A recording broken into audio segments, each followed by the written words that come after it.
Hello everyone, welcome to home science classes. Home science classes में आपका स्वागत है। कैसे हैं आप? आशा करती हूँ अच्छे होंगे, खुश होंगे, मस्त होंगे और पढ़ाई कर रहे होंगे। तो आपको पता ही है कि आज है दुर्गा अष्टमी। आप सभी को दुर्गा अष्टमी की हार्दिक शुभकामनाएं। माँ गौरी आप सभी पर अपनी कृपा दृष्टि बनाए रखें, यही मनोकामना करते हैं हम। चलिए माता रानी का नाम लेकर हम अपने क्लास की शुरुआत करते हैं। आपको पता है कि हम टेक्सटाइल में देख रहे हैं जो रेशों का परीक्षण है, मतलब हम तमाम प्रकार के परीक्षण के द्वारा अपने रेशों की पहचान कर रहे हैं।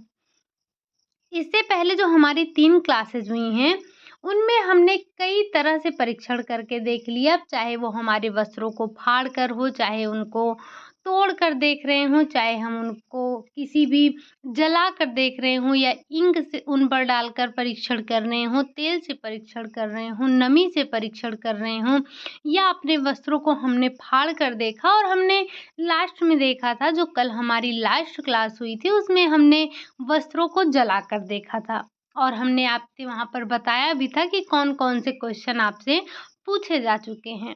उम्मीद है कि आप सभी ने जो हमारी पिछली क्लासेस हुई हैं रेशा परीक्षण की, आप सभी ने उसको अच्छे से लिया होगा, समझा होगा, जाना होगा।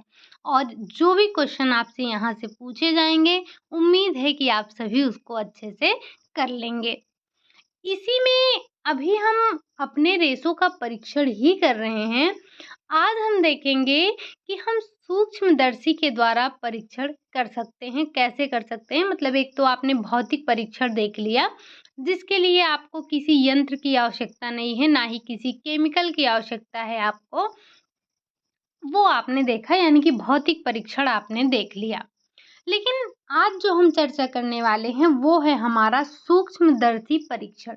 यानी कि आप माइक्रोस्कोप से देखकर रेशे कैसे दिखाई देते हैं, कपास के रेशे कैसे दिखाई देते हैं, लिनन के रेशे कैसे दिखाई देते हैं, इन चीज़ों का पता हम लगा सकते हैं। तो जैसे मैंने अभी तक आपको बताया कि यहाँ-यहाँ से क्वेश्चन पूछे जा चुके हैं, ये क्वेश्चन आपसे पूछे जा चुके हैं, वैसे ही हम आगे भी चर्चा करेंगे कि किस तरह से जो आपके सूक्ष्मदर्शी है वहाँ से क्वेश्चन पूछे गए हैं और किस तरह से आपसे रासायनिक परीक्षण से भी क्वेश्चन पूछे गए हैं। सबसे पहले हम बात कर लेते हैं सूक्ष्मदर्शी से। तो रेशों की पहचान के कई परीक्षण आपने देखे, विभिन्न परीक्षणों में आपका सूक्ष्मदर्शी का परीक्षण भी किया जाता है, जिस पर आप पूर्ण रूप से विश्वास कर सकते हैं, या हम कह सकते हैं कि ये जो हमारा सूक्ष्मदर्शी परीक्षण है, ये काफ़ी विश्वसनीय होता है। और ये परीक्षण रेशों और वस्त्र के व्यवहारिक पक्ष को समझने में भी सहायता मिलती है। ये जो आप सूक्ष्मदर्शी से परीक्षण करते हैं, इस परीक्षण की सबसे बड़ी विशेषता ये होती है कि इससे जो मिश्रित रेशे होते हैं, यानी कि मिश्रित रेशों से बने जो वस्त्र होते हैं, जैसे आपको पता ही है कि जो हमारे ये कह सकते हैं सूती कपड़े अलग बनते हैं, लिनन के कपड़े अलग बनते हैं और आपके जो रासायनिक कपड़े हैं वो अलग बनते हैं। लेकिन आपको पता है कि हम मिक्सर कपड़े भी पहनते हैं।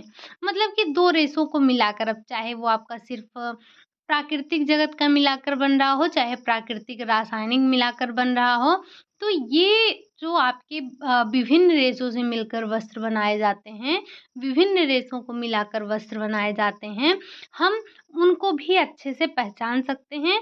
और इस परीक्षण, यानी कि जो आप सूक्ष्मदर्शी के द्वारा परीक्षण करते हैं, इसमें गलती की गुंजाइश नहीं होती है। ठीक?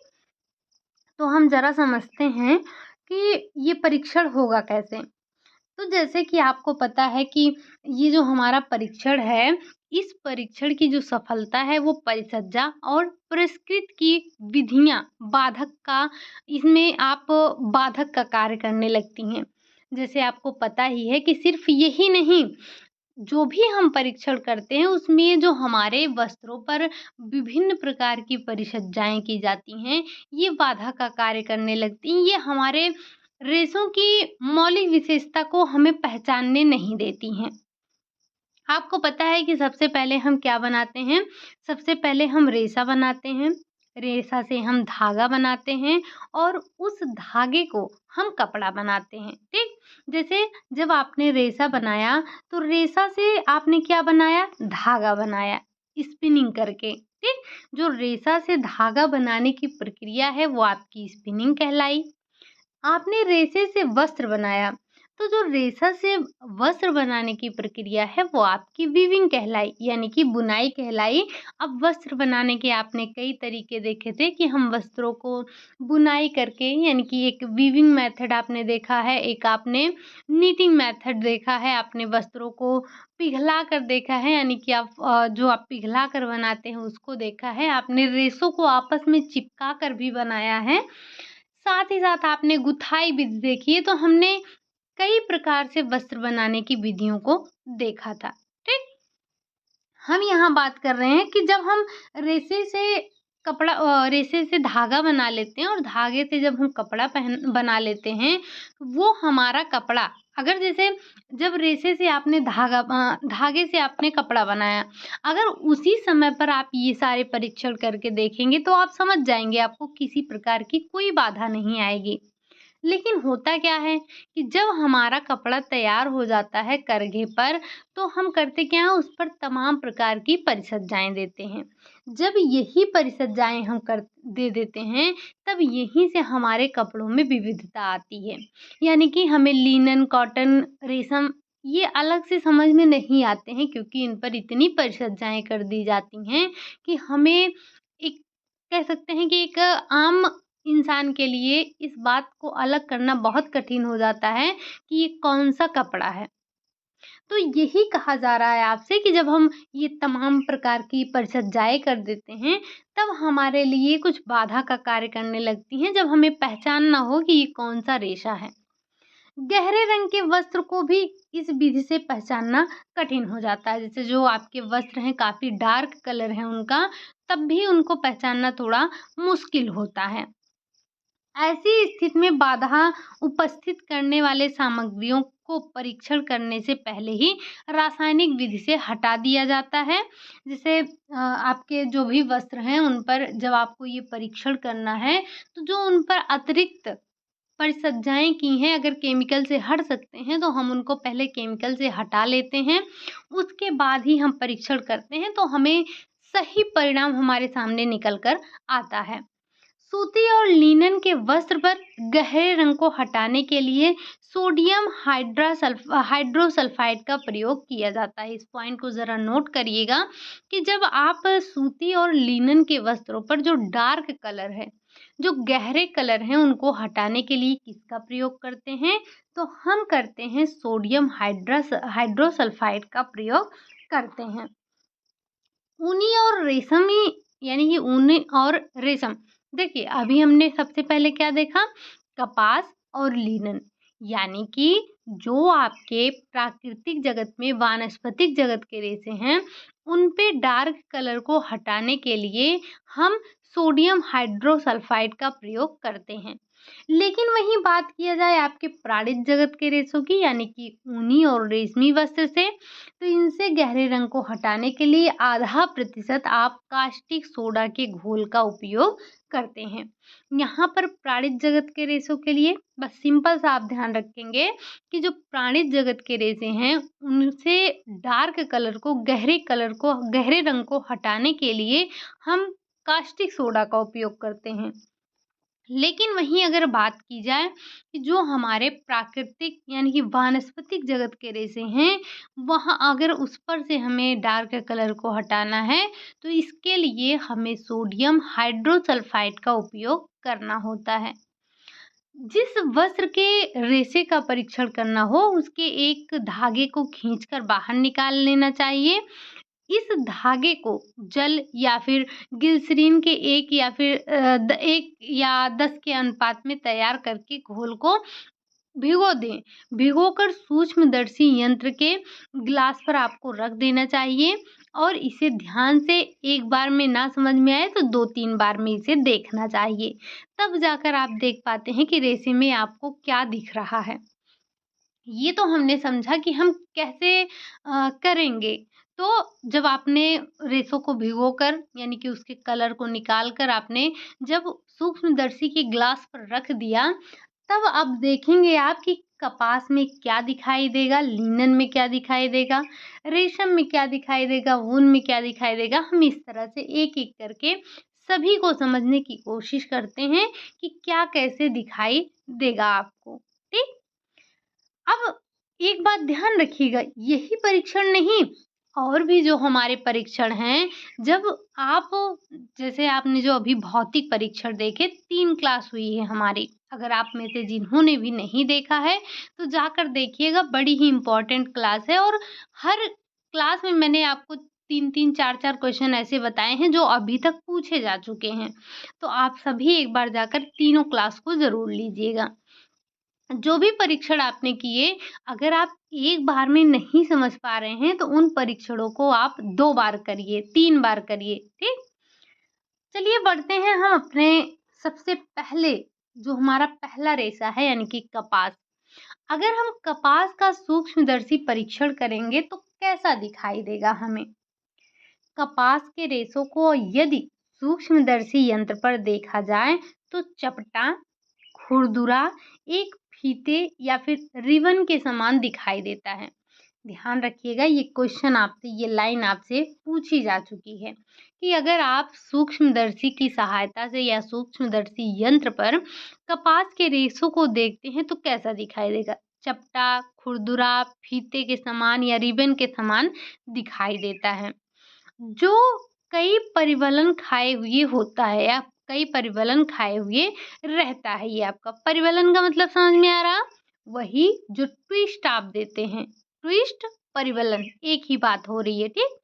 और ये जो परिवलन है आपका, ये जो ट्विस्ट है आपका, ये 200 से 400 होता है। कितना? 200 से 400 प्रति इंच होता है, ठीक? रेशे पर स्थित ये वलन व्यार्थ कहलाते हैं और रेशे के वलन धागे की मोटाई में अत्यधिक सहायक होते हैं, ठीक? ये आपने देखा कितना, ये जो है इसमें जो ट्विस्ट होती है, वो प्रति इंच 200 से 400 तक होती है।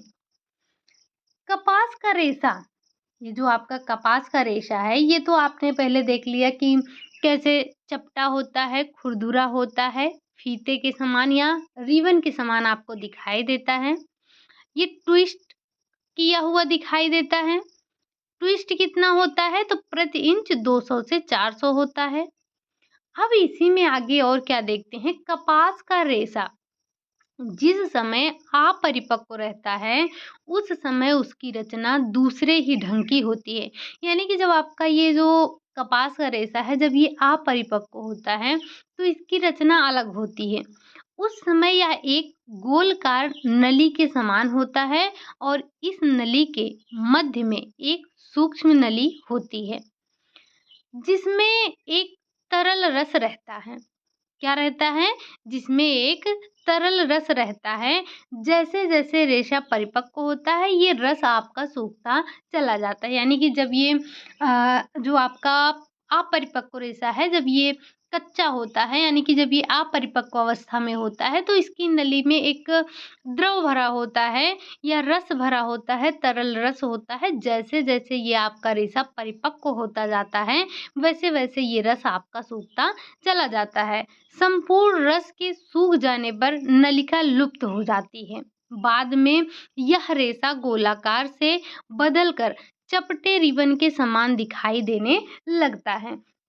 जब ये आपका तरल जो रस होता है, ये सूख जाता है, तो ये आपकी जो नलिका होती है, वो सूख जाती है और बाद में ये आपका जो गोलाकार दिख रहा था, ये गोलाकार से चेंज हो जाता है और चपटे रिबन के समान दिखाई देता है और और भी सूखने पर जैसे-जैसे ये सूखता जाता है, वैसे-वैसे कई बार घूम जाता है और इसका रेशा चमकहीन तथा मंद सा दिखाई देता है।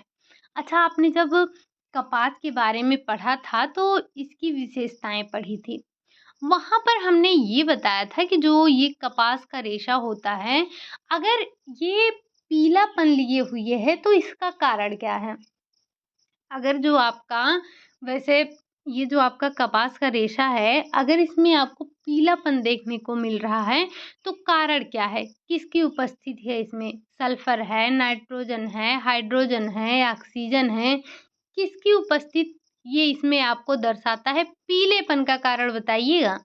पीलेपन का कारण आप बताइएगा, क्योंकि ये जो नाम लिए मैंने इसमें से कई आपके ये जो तत्व बोले मैंने जैसे कि carbon, hydrogen, oxygen, nitrogen, sulphur, इनमें से कई तत्व पाए जाते हैं। लेकिन यहाँ पर जो मैंने आपसे क्वेश्चन पूछा वो इसके पीलेपन का कारण पूछा, यानी कि जो कपास है, कपास का पीलापन किसके उपस्थिति को दर्शाता है, ठीक? ये बिल्कुल सिंपल सा क्वेश्चन होगा आपका। ये तो आपने कपास को समझा, कपास को देखा, कपास के बारे में समझा कि जब आप सूक्ष्मदर्शी से देखेंगे अपने कपास के रेशे को तो वो कैसा दिखाई देगा आपको, ठीक? अब दूसरे रेशे की बारी आती है जो कि है हमारा लिनन। जब हम लिनन के रेशे को सूक्ष्मदर्शी से देखते हैं तो कैसा दिखाई देता है? लिनन के रेशे को यदि सूक्ष्मदर्शी यंत्र से देखा जाए तो यह गोल आकृति का एक लंबा सूत दिखाई देता है। और आपको पता है ना कि रेशम को छोड़कर प्राकृतिक जगत के सारे रेशे फिलामेंट होते हैं, जिसमें से सबसे लंबा रेशा जो होता है आप सॉरी जो आपका रेशम है, रेशम को छोड़कर सारे रेशे आपके स्टेपल होते हैं। इनमें जो सबसे लंबा रेशा होता है वो होता है आपका लिनन का। तो जब आप सूक्ष्मदर्शी से इसे देखते हैं तो आपको पता चलता है कि ये गोल आकृति का एक लंबा सूत होता है जिसके दोनों छोर नुकीले होते हैं। ये पूछा गया है कि कैसे होते हैं, तो नुकीले होते हैं। लिनन के रेशे पर कुछ कुछ दूरी पर एक गोंद जैसा पदार्थ जिसे पैक्टिन कहते हैं सटा रहता है। आपसे पूछा जाता है ना कि लिनन में पाया जाने वाला गोंद क्या है, तो पैक्टिन है। इसी के साथ साथ आप एक बार मुझे ये बताइए कि जो कप ये जो आपके रेशम में गोंद पाया जाता है उसका नाम क्या है, ठीक? इसी पैक्टिन के कारण लिनन के धागे पर कुछ कुछ दूरी पर गांठ जैसी रचना आपको देखने को मिलती है। अच्छा, ये आपने जो लिनन का पौधा है कभी देखा है? गूगल पर एक बार सर्च करके देखिएगा। ये आपका गन्ने के समान होता है। गन्ना तो आपने देखा होगा ना, कुछ इस तरह से होता है, ऐसे जगह जगह पर आपको गांठ मिलती है। तो वही गांठ की संरचना आपको लिनन के रेशे पर देखने को मिलती है जब आप इसको सूक्ष्मदर्शी से देखते हैं। और ये जो इसका पौधा होता है ये गन्ने के समान ही होता है, आपका पतला सा लंबा सा, इसमें भी गांठें आपको देखने को मिलती हैं। सूक्ष्मदर्शी में उसकी रचना बांस के समान दिखाई देती है। बांस में भी गांठें होती हैं। आपने अगर देखा हो तो बांस भी बिल्कुल एक ऐसे ही तो होता है, उसमें भी ऐसे जगह जगह पर गांठें होती हैं। तो आप इसकी समानता गन्ने तो मैंने बता दिया, बाकी आप बांस भी ध्यान रखिएगा, ठीक? लिनन के रेशे अगर कभी आपसे पूछा जाएगा तो ये बांस पूछा जाएगा। मैंने आपको एग्जाम्पल भले ही गन्ने का दे दिया है। तो जो सूक्ष्मदर्शी की रचना है वो बांस के समान आपको देखने को मिलती है। लिनन के रेशे के मध्य भाग में भी एक सूक्ष्म नलिका दिखाई देती है जो कि एक सूक्ष्म रेखा के समान दिखाई देती है। जैसे आपने कपास में देखा कि एक नलिका होती है बीच में जिसमें तरल द्रव भरा होता है, तो वैसे ही आपको नलिका देखने को मिलती है लिनन में भी। पैक्टिन की गांठ वाले स्थान के अतिरिक्त लिनन का रेशा शेष सभी स्थान पर सीधा और चिकना दिखाई देता है। जो आपने गांठ देखा ना जहाँ पर पैक्टिन की वजह से गांठ बनी थी, तो उसके अलावा जो बाकी का स्थान है वो बिल्कुल चिकना दिखाई देता है और सीधा भी दिखाई देता है। लिनन के रेशे में रोएं, घुमाव तथा लचीलापन नहीं होता है। ये सीधा, चिकना, सघन, चमकदार, कड़कीला होता है। क्या होता है? तो ये आपका बिल्कुल सीधा होता है, चिकना होता है, सघन होता है, कड़कीला होता है, चमकदार भी दिखाई देता है, ठीक? तो ये आपने समझा किसके बारे में? ये आपने समझा लिनन के बारे में। पूछा जा चुका है कि लिनन में कौन-सा गोंद पाया जाता है? तो पैक्टिन पाया जाता है, ठीक? ये 2-4 इसमें बिंदु बनते हैं आपके, इनको थोड़ा-सा आप ध्यान रखिएगा। अब हम बात कर लेते हैं अपने अगले रे से, जिसका नाम है ऊन। अब अगर आप ऊन को सूक्ष्मदर्शी पर रखकर देखते हैं तो आपको क्या पता चलेगा? ये जो सूक्ष्मदर्शी यंत्र से ऊन की रचना बड़ी ही विचित्र आपको दिखाई देती है। ये आपका गोलाकृत का बाहरी किनारों पर कुछ टेढ़ा-मेढ़ा रेशा होता है, जिसके दोनों सिरे नुकीले होते हैं। अच्छा, अभी एक में और आपने देखा था ना कि इसके दोनों सिरे नुकीले होते हैं, किसका? लिनन का ही। अभी-अभी तो आपने देखा, और इसके भी दोनों सिरे नुकीले होते हैं। ऊपर की रचना बहुकोशिकीय होती है, ठीक? ये आपने समझा ऊन के बारे में। अब हम समझ लेते हैं, अगर हम रेशम के रेशे को सूक्ष्मदर्शी पर रख कर देखते हैं तो हमें क्या देखने को मिलेगा। हम बात कर लेते हैं रेशम के रेशे की। अगर रेशम सूक्ष्मदर्शी यंत्र से देखने पर दो पृथक रेशे से मिलकर बना हुआ दिखाई देता है, और दोनों भाग को जोड़ने वाला गोंद के समान पदार्थ सेरेसिन होता है या कहलाता है। अगर आपसे पूछा जाए, अगर नहीं, ये आपसे पूछा जा चुका है कि रेशम में कौन सा गोंद पाया जाता है। जरा गोंद की बात तो हमने कर ली। अब एक बार मुझे बताइएगा कि ये जो आपका रेशम है और जो आपका ऊन है, इन दोनों की गोंद का नाम तो गोंद नहीं, ये जो आपका रेशम है और जो ऊन है, ये दोनों ही हम इन्हें प्रोटीन जगत के रेशे बोलते हैं। तो ज़रा मुझे बताइएगा कि ऊन में और आपके रेशम में कौन-कौन से प्रोटीन पाए जाते हैं? दोनों प्रोटीन के नाम एक बार मुझे आप बताइएगा। बाकी हम क्या बात कर रहे थे कि इसमें सेरेसिन गोंद पाया जाता है। सेरेसिन के कारण रेशम के रेशे की सतह पर कहीं-कहीं उठे-उठे भाग दिखाई देते हैं। सेरेसिन को पानी में घोलकर या पिघलाकर धागे से पृथक कर दिया जाता है, और जो सेरेसिन है, ये सेरेसिन रहित रेशम का रेशा स्वच्छ, चमक, पारदर्शी छड़ की तरह दिखाई देता है। ये तो आपने देख लिया कि हम इसको क्या करते हैं, पिघलाते हैं। जब हम इसको पिघलाकर, ये पिघलाने की क्रिया क्या कहलाती है? डिंगिंग प्रोसेस कहलाती है। जो आप गोंद को हटाते हैं, यानी कि उस गोंद को हटाने के लिए आप कौन सी प्रक्रिया करते हैं? ये क्वेश्चन आपसे पूछा जा चुका है, तो हम करते हैं डिंगिंग प्रोसेस। अब हम डिंगिंग प्रोसेस तो कर रहे हैं, लेकिन जब हम ये प्रक्रिया करते हैं, गोंद हटाने की प्रक्रिया करते हैं, तो हमारा रेशा हल्का हो जाता है। अब इसको, हल्के रेशे को भारी बनाने के लिए हम करते क्या हैं? उस प्रक्रिया का नाम एक बार कमेंट करके ज़रूर बताइएगा। आगे हम बढ़ते हैं और चलते हैं, बात करते हैं रेयॉन की। अब हम देख लेते हैं रेयॉन के रेशे की, यानी कि जब हम रेयॉन को सूक्ष्मदर्शी पर देखते हैं तो हमें कैसा दिखाई देता है। रेयॉन रेयॉन का रेशा कृत्रिम विधि से निर्मित किया जाता है, ये हम सभी जानते हैं। अतः इसके बाह्य स्वरूप को नियंत्रित किया जा सकता है, मतलब हम अपनी इच्छा अनुसार इसके बाह्य स्वरूप को रख सकते हैं, अर्थात इसे मनचाहा रूप से तैयार किया जा सकता है। सूक्ष्मदर्शी यंत्र से देखने पर यह रेशे शीशे के समान चमकदार और चिकने दिखाई देते हैं। हमने कॉपी किसकी की थी? हमने कॉपी की थी रेशम की। रेयॉन को रेशम का कॉपी करके बनाया गया था। तो ये आपका, जब हम इसे सूक्ष्मदर्शी से देखते हैं तो ये इसके रेशे हमें शीशे के समान चमकदार और चिकने दिखाई देते हैं। इसका बाह्य स्वरूप जो बनाने वाला है उसकी इच्छा पर डिपेंड करता है, या फिर जैसी आवश्यकता है हमें, आवश्यकता पर ये निर्भर करता है। हम जिस तरह से चाहें इसको बना सकते हैं। अब हम बात कर लेते हैं नायलॉन की। आपको पता है कि नायलॉन भी आपका एक कृत्रिम रेशा है। नायलॉन के रेशे को अनुविच्छिड़ीय रचना उसकी निर्माण विधि पर निर्भर करती है। इसका भी वही काम है। जब इसको हमने बनाया है तो हमने अपने हिसाब से, अपनी आवश्यकता के हिसाब से, जैसे हमें चाहिए था हमने वैसे बनाया। कृत्रिम विधि से बनाए जाने के कारण यह किसी भी रूप में बनाया जा सकता है, किसी भी रूप में हम इसको तैयार कर सकते हैं।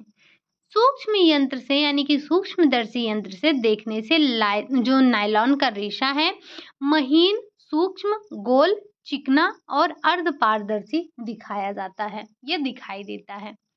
अब ये तो आपने इसकी विशेषता देख ली। ज़रा एक बार कमेंट करके बताइएगा कि जो आपके रेयॉन के जनक हैं, वो कौन माने जाते हैं और जो नायलॉन के जनक हैं, कौन माने जाते हैं? ठीक? ये जो आपने 6 रेशे पढ़े, ये आपने हर परीक्षण में देखा था। कुछ की बात छोड़ दें हम, जैसे आपका इंक, ऑयल, नमी परीक्षण है, तो ये आपके इसमें हमने सिर्फ़ 2 ही किए थे, लिनन और कपास। बाकी जो भी आपने रेशे देखे उसमें हमने सिर्फ़ यही 6 देखे थे। आपके चाहे कपास हो, लिनन हो, ऊन हो, जूट नहीं, ऊन देखा हमने, रेशम देखा, रेयॉन और नायलॉन, इन्हीं की बात की। कल हमने दहन परीक्षण देखा था, तो उसमें काफ़ी रेशों के बारे में चर्चा किया था, करीब-करीब 15 रेशों की चर्चा की थी शायद हमने। आज की जो क्लास है इसमें भी हम कुछ एक्स्ट्रा 2-3 रेशों के बारे में पढ़ने वाले हैं कि क्या प्रभाव देते हैं, कैसे दिखाई देते हैं, ठीक? क्योंकि कभी-कभी भूले-भटके आपसे डेक्रोन, अरलॉन, ये जो फाइबर ग्लास वगैरह हैं, इन सब से भी क्वेश्चन पूछ लिया जाता है। हम बात कर लेते हैं सबसे पहले डेक्रोन की। डेक्रोन क्या है? तो डेक्रोन का रेशा आपका सीधा, चिकना और गोल दिखाई देता है। इसके अनुप्रस्थ तथा वापस दोनों काट में चित्तीदार रचना दिखाई देती है। यानी कि जब आप इसको ऐसे काटते हैं या फिर जब आप इसको ऐसे काटते हैं, तो दोनों ही काट में यहाँ पर आपको चित्तीदार रचना देखने को मिलती है। इसमें डेक्रोन में। अगर वहीं हम बात कर लें फाइबर ग्लास, तो जो आपका फाइबर ग्लास है, ये कल आपने देखा था ना कि जब हम इसे आग के पास ले जाते हैं तो कोई प्रभाव नहीं पड़ता है। ये जो है आग में ले जाने पर ये पिघलता है, बाहर निकाल लेने पर कठोर सा हो जाता है। कल ये सारी विशेषता आपने देखी थी। तो फाइबर ग्लास को जब आप सूक्ष्मदर्शी से देखते हैं तो इसकी रचना सूक्ष्मदर्शी यंत्र से चिकनी, गोल, अर्धपारदर्शी, अत्यधिक चमक वाली और लचकीली दिखाई देती है। ठीक? अगला जो हमारा रेशा है वो है हमारा आर्लॉन। आर्लॉन क्या है? तो इसका रेशा नायलॉन की तरह ही दिखता है, परंतु इसमें कुछ घुमाव दिखाई देते हैं। सतह पर धारियां भी आपको देखने को मिलती हैं। ये हमारे कुछ महत्वपूर्ण रेशे थे जिनके बारे में हमने समझा कि यदि हम इनको सूक्ष्मदर्शी पर देखें तो कैसे दिखाई देते हैं, और यहाँ से बड़े ही साधारण से क्वेश्चन आपसे पूछ लिए जाते हैं। ये तो आपने कौन से जो आप यांत्रिक यानी कि जब आप यंत्र के माध्यम से देखते हैं तो कैसे दिखाई देते हैं। अब ज़रा हम बात कर लेते हैं कि अगर हम रेशों को सूक्ष्मदर्शी नहीं, रसायन परीक्षण करें, जो हमारे रेशे हैं, इन पर अगर हम रसायन परीक्षण करेंगे, तो ये हमें कैसे देखने को मिलेंगे या रसायन परीक्षण करने पर ये कैसे दिखाई देते हैं। तो रासायनिक परीक्षण विश्वसनीय है और सूक्ष्मदर्शी परीक्षण के समान ही संदेह रहित, निश्चित और यथार्थ रहता है। यानी कि जैसे आपने सूक्ष्मदर्शी देखा, आपको सूक्ष्मदर्शी से देखने पर आपको किसी भी तरह का कोई डाउट नहीं है, आप क्लियर कट बता सकते हैं कि कौन सा रेशा है। उसी तरह से ये आपका रासायनिक रेशे के परीक्षण से भी आपको पता चल जाता है कि कौन सा रेशा है।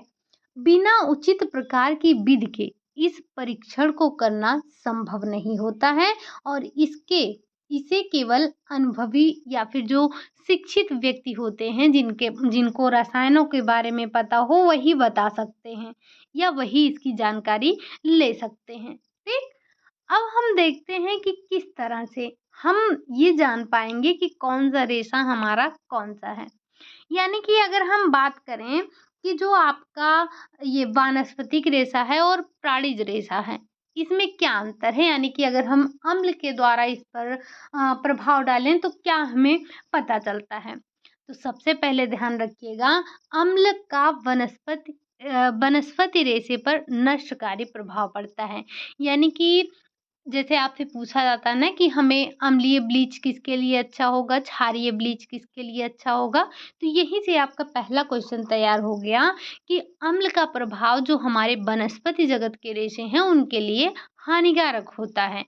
यानी कि अम्ल का वनस्पति रेशों पर नष्टकारी प्रभाव पड़ता है। हमें अम्ल का यानी कि अम्ल का प्रयोग, अम्लीय ब्लीच का प्रयोग वानस्पतिक रेशों पर नहीं करना है। किसी भी सूती अथवा लिनन के कपड़े पर 2% सल्फ्यूरिक अम्ल के घोल की एक बूंद डालकर तथा उनके दोनों दोनों ओर ब्लीच किया गया कागज रखकर गर्म इस्त्री से दबाने से वह स्थान आपका झुलसा सा मिलेगा, झुलसा हुआ दिखेगा। तो आप यहाँ से इस तरह से पहचान कर सकते हैं। पहला ही क्वेश्चन आपके लिए तैयार हो गया है कि जब आप अम्ल का प्रयोग वनस्पति जगत के रेशे पर करते हैं तो क्या प्रभाव डालता है? हानिकारक होता है, रेशों को नष्ट कर देता है। अगर आप सल्फ्यूरिक अम्ल का प्रयोग करेंगे तो ये जो हमारे रेशे हैं उनको झुलसा देगा। ठीक, ये आपने देखा कि ये जब आप वनस्पतिक जगत के और प्राणिज रेशे यानी कि वनस्पति रेशे और प्राणिज जगत के रेशे पर अम्ल का प्रयोग करते हैं तो क्या प्रभाव पड़ता है। ठीक, अगर हम बात कर लेते हैं दूसरा जो है कि अगर आप रेशे और ऊन के रेशम और ऊन में क्या अंतर है, कैसे आप पहचानेंगे? तो जब आप रेशम और ऊन की बात करते हैं तो इसमें आपको ये देखने को मिलेगा कि ठंडा आपका सांद्र हाइड्रोक्लोरिक एसिड है, इसमें रेशम का धागा घुल जाता है, ऊन का रेशा फूल जाता है। ये क्वेश्चन आपसे पूछा गया है कि जब हम हाइड्रोक्लोरिक एसिड में रेशम के रेशे को डालते हैं तो क्या होता है? गलता है, घुल जाता है, यानी कि घुलता है, फूलता है, जल जाता है, जो भी है कुछ जो क्वेश्चन आपका किस तरह से क्वेश्चन फ्रेम हुआ है इस बात को भी ध्यान रखिएगा। तो जो हमारे रेशम के रेशे हैं, अगर हम उनको रेशम के रेशों को हाइड्रोक्लोरिक एसिड में डालेंगे तो वो आपके घुल जाएंगे, लेकिन वहीं अगर हम ऊन के रेशों को डालेंगे तो ये आपके घुल जाएंगे, यानी कि फूल जाएंगे। रेशम के रेशे क्या होंगे? घुल जाएंगे, ऊन के रेशे क्या होंगे? फूल जाएंगे। अच्छा, ये आपने देखा कि जैसे अभी जो आपने देखा वनस्पति और रेशम के जो वनस्पति और प्राणिज रेशे को, तो ये तो आपने देख लिया कि जब वनस्पति जगत के रेशे को हम ये अम्ल का प्रभाव नष्टकारी होता है। लेकिन अगर वहीं हम बात करें कि जो ये आपके रेशम के रेशे होते हैं या ये आपके जो ऊनी रेशे हैं, अगर इन पर अम्ल डालते हैं तो क्या होता है? तो अगर जैसे आपने क्या किया, एक गिलास पानी में आधा चम्मच आपने सज्जी लेकर डाला और इसे तैयार करके गर्म घोल में आपने ऊन या रेशम के धागे को डाल दिया तो ये रेशे आपके घुल जाते हैं। ठीक, जहाँ आपने देखा जो हमारे लिनन के और रेशम के वस्त्र, लिनन और कपास के वस्त्र से झुलसे मिल रहे थे, वहीं जब आप डालेंगे इसको क्या कहते हैं, रेशम को और ऊन के वस्त्र को डालेंगे तो ये रेशे आपके घुल जाएँगे, ठीक? जैसे इसमें घुल रहे हैं। अब हम बात कर लेते हैं कि आप कपास और लिनन के वस्त्र में कैसे अंतर करेंगे। जैसे आपने ये वनस्पति जगत के और प्राणिज जगत के रेशों में अंतर तो देख लिया, लेकिन अगर आपको दोनों ही वानस्पतिक जगत के यानी कि कपास और लिनन के वस्त्रों में अंतर करना हुआ, तो आप कैसे करेंगे? यानी कि तब आप कैसे इनमें अंतर को समझ पाएँगे कि कौन-सा आपका लिनन का वस्त्र है, कौन-सा आपका कपास का वस्त्र है। तो इसके लिए आप करेंगे क्या?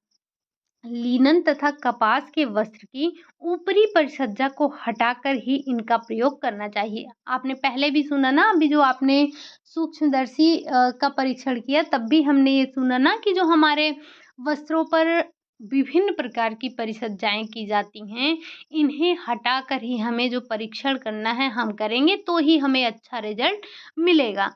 तो जब आप इन लिनन के और कपास की ऊपरी परिसज्जा को हटाएँगे तब जाकर ये परीक्षण आप कर पाएँगे।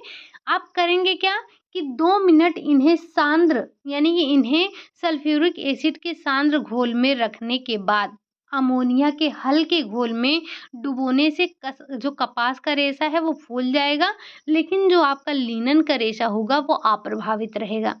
यानी कि जब आप इन्हें सल्फ्यूरिक एसिड में आप घोलेंगे, आप 2 मिनट तक इनको रखेंगे और अमोनिया के हल्के घोल से इनको धुलेंगे, तो जो आपका रेशा है, कपास का रेशा है, वो क्या होगा, वो फूल जाएगा। और अभी-अभी आपने देखा था ना कि जब आप ये रेशम हाइड्रोक्लोरिक एसिड का प्रयोग कर रहे थे रेशम पर और ऊन पर, तो रेशम का धागा जो था वो घुल जा रहा था, लेकिन ऊन का रेशा फूल जा रहा था। तो वैसे ही जब आप लिनन और कपास का परीक्षण करते हैं और इसको सल्फ्यूरिक एसिड के घोल में घोलते हैं, उसके बाद हल्के अमोनिया से आप इसको धुल देते हैं, तो कपास का रेशा तो घुल जाएगा इसमें। कपास का रेशा क्या होता है? ये कपास का रेशा इसमें घुल जाता है, फूलता नहीं है, घुल जाता है, ठीक? और जब ये कपास का रेशा इसमें घुल जाता है, लेकिन जो आपका लिनन होता है, ये अप्रभावित रह जाता है। अगर हम बात करें अब नायलॉन और अन्य रेशों की, अगर हमें नायलॉन और अन्य रेशों का अगर हमें अंतर करना है, तो हम कैसे करेंगे? इसके लिए आप कास्टिक सोडा के उबलते घोल में भी नायलॉन के अप्रभावित रहने से ही इसे अन्य रेशों से पृथक करके सहज ही पहचाना जा सकता है। यानी कि जब आप कास्टिक सोडा के उबलते हुए घोल में जब नायलॉन को आप डाल देते हैं, तो ना ये फूलता है, गलता है, ना टूटता है, जलता है, कुछ नहीं होता है। यानी कि ये अप्रभावित रहता है और आप इसी से पहचान जाते हैं कि ये क्या है, आपका नायलॉन का रेशा है। ठीक? वहीं अगर हम बात करें ग्लास फाइबर या अन्य रेशों से, या जैसे आपने ग्लास फाइबर पे पढ़ा, तो ग्लास फाइबर और अन्य रेशों से कैसे अंतर कर पाएंगे? तो ये जो आपका ग्लास फाइबर है, केवल 2 प्रकार के अम्लों से ही ये प्रभावित होता है। ये जो आपका ग्लास फाइबर है, ये इसको प्रभावित करने के लिए आपको 2 अम्ल की आवश्यकता होगी, और वो है आपका हाइड्रोक्लोरिक अम्ल और दूसरा है आपका गर्म फास्फोरिक अम्ल। यही दोनों आपके ग्लास फाइबर को प्रभावित करते हैं, ठीक? तो आपको सबसे पहले ध्यान रखिएगा कि अगर आपको ग्लास फाइबर को पहचानना है, तो आप इन दोनों, चाहे आपका हाइड्रोक्लोरिक अम्ल हो, चाहे आपका फास्फोरिक अम्ल हो, इन्हें आप ध्यान रखेंगे। अगर आपको नायलॉन को अन्य रेशों से पहचानना है, तो आप कास्टिक सोडा के उबलते हुए घोल में इसको डालेंगे। अगर आपको लिनन और कपास में अंतर करना है, तो इसके लिए आप सांद्र सल्फ्यूरिक अम्ल का प्रयोग करेंगे और फिर बाद में हल्के अमोनिया के घोल से धुल देंगे। आपको यहाँ पर अंतर देखने को मिल जाएगा।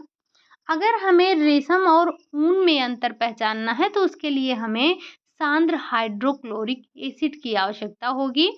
इससे हम पहचान पाएंगे। और अगर हम वानस्पतिक और प्राणिज जगत के रेशों की बात करते हैं, तो इसमें आपके अम्ल का जो वनस्पति रेशों पर प्रभाव पड़ता है, वो हानिकारक होता है, नष्टकारी होता है। ठीक? इसी के साथ साथ आप सल्फ्यूरिक एसिड के प्रयोग से भी पहचान पाएंगे कि ये आपका कौन-सा रेशा है, यानी कि क्या प्रभाव पड़ रहा है, वो तो आपने देखा ही, झुलस जाते हैं, ठीक? तो ये कुछ हमारे रासायनिक परीक्षण थे जिनके द्वारा हम ये पहचान सकते हैं कि जो हमारे रेशे हैं वो कौन-कौन से हैं। अभी आपने आज चौथी क्लास थी आपकी, इन 4 दिनों में आपने इन 4 दिनों में मुझे पूरा विश्वास है कि आपने, चाहे ये आपका कॉटन हो, लिनन हो, रेशम हो, ऊन हो, रेयॉन हो, नायलॉन हो, मोटे तौर पर आपने सारी विशेषताओं को देख लिया। लंबाई, चौड़ाई, इसकी आकार, इसका अम्ल पर प्रभाव, क्षार पर प्रभाव, इस पे कुछ परिसज्जाओं के बारे में भी आपने समझ लिया। तो ये आपने करीब-करीब ये जो आपके मुख्य तौर पर रेशे थे, आपने सब के बारे में थोड़ा-थोड़ा पढ़ लिया है। और हम ना आपको हमेशा हर पॉइंट पर बताते चल रहे थे कि कौन-सा क्वेश्चन पूछा गया है, कौन-सा क्वेश्चन पूछा जा सकता है, ठीक? तो उम्मीद है कि आप सभी ने क्लास को एन्जॉय किया होगा। और कल मैंने देखा था, एक कमेंट आया था, जो आपकी सीडी की पहली क्लास हुई थी जिसमें हमने एक पहले इंट्रो क्लास ली थी, तो वहाँ पर हमने आपको कुछ बुक के नाम बताए थे। तो वो एक्चुअली जो आपका ऑर्बिस पिक्टस था, ऑर्बिस पिक्टस और एक बुक आपकी और थी। हमने वहाँ पर आपको दूसरे दिन ही करेक्ट करवा दिया था कि जो आपका वहाँ पर डेट में थोड़ा-सा दिक्कत था। एक 19 था और एक 16 था शायद।